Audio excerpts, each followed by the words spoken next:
बेशक इस समय मुद्दा जो है दिल्ली में गरमाया हुआ है और कांग्रेस लगातार जितनी भी विपक्षी पार्टियां हैं वो वोट चोरी को लेकर इस समय प्रोटेस्ट कर रही हैं, लेकिन इसकी गूंज हरियाणा में जो है सबसे ज़्यादा सुनने को मिली, क्योंकि जिस तरीके के साथ नतीजे जो है चुनाव के रहे, लगातार कांग्रेस जो है वो सत्ता की सरकार पे आरोप लगा रही है। हालांकि इलेक्शन कमीशन की तरफ से नोटिस भेजा गया है राहुल गांधी को, अब इसकी गूंज पंजाब में भी आ चुकी है।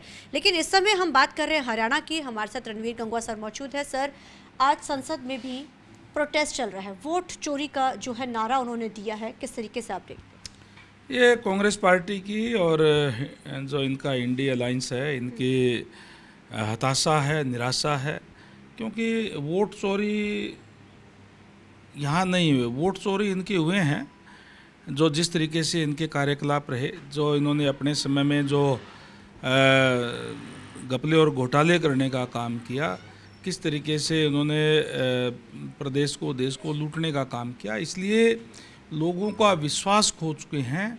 और अब ये आने वाले जो चुनाव है उसके अंदर भी अपने संभावित हार को देख करके कि उसके बहाना क्या बनाया जाए, कहीं वोट चोरी की बात करते हैं, कहीं और तरीके की बात करते हैं।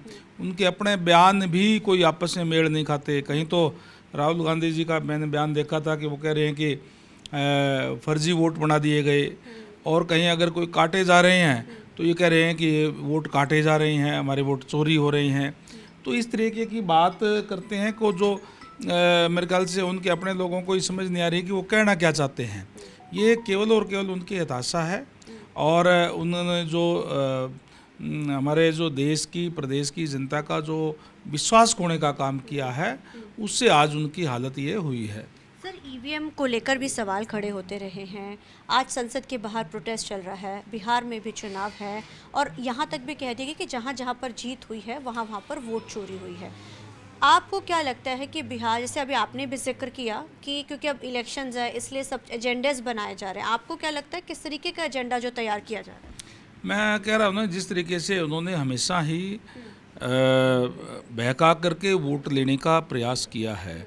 हमेशा उन्होंने एक ही बात कही कि कांग्रेस का हाथ गरीब के साथ, ये कह करके वोट हथियाने का काम किया। और सत्ता आने पर उनको कभी भी गरीब आदमी याद नहीं आया, और इसीलिए आज ये किसी तरीके से बहका करके कहीं ईवीएम की बात करेंगे, कहीं फर्जी वोट की बात करेंगे, कहीं कोई वोट काटने की बात करेंगे, इस तरीके की बात करके बहकाने का काम जो कर रहे हैं। कहते हैं कि हरियाणा में तो सरकार कांग्रेस की ही, उदय भान ने और दीपेंद्र हुड्डा तक ने ये बात कही है कि हरियाणा में तो सरकार हमारी बन रही थी, लेकिन जिस तरीके के साथ षड्यंत्र रचा गया वो सबके सामने है।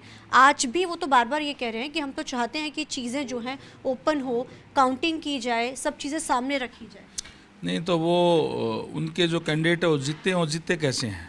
37 विधायक जो कांग्रेस के जीते हैं, और हमारे कुछ एक विधायक तो ऐसे हैं जो बिल्कुल मार्जिन से आ रहे हैं, बिल्कुल थोड़े थोड़े मार्जिन से। फिर वो कैसे जीते हैं? केवल जहाँ ये हार गए वहाँ ये कह देते हैं कि हमारे साथ जो है ना ये वोट चोरी हो गए, या यूँ कहेंगे कि हमारे साथ जो ईवीएम में गड़बड़ है।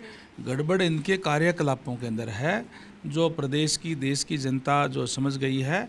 और ये गड़बड़ अब आगे भी हो गई, आगे भी इनको ये कोई आने वाले नहीं है, क्योंकि जनता का विश्वास खो चुके हैं। प्रजातंत्र के अंदर जनता सर्वोपरि होते हैं।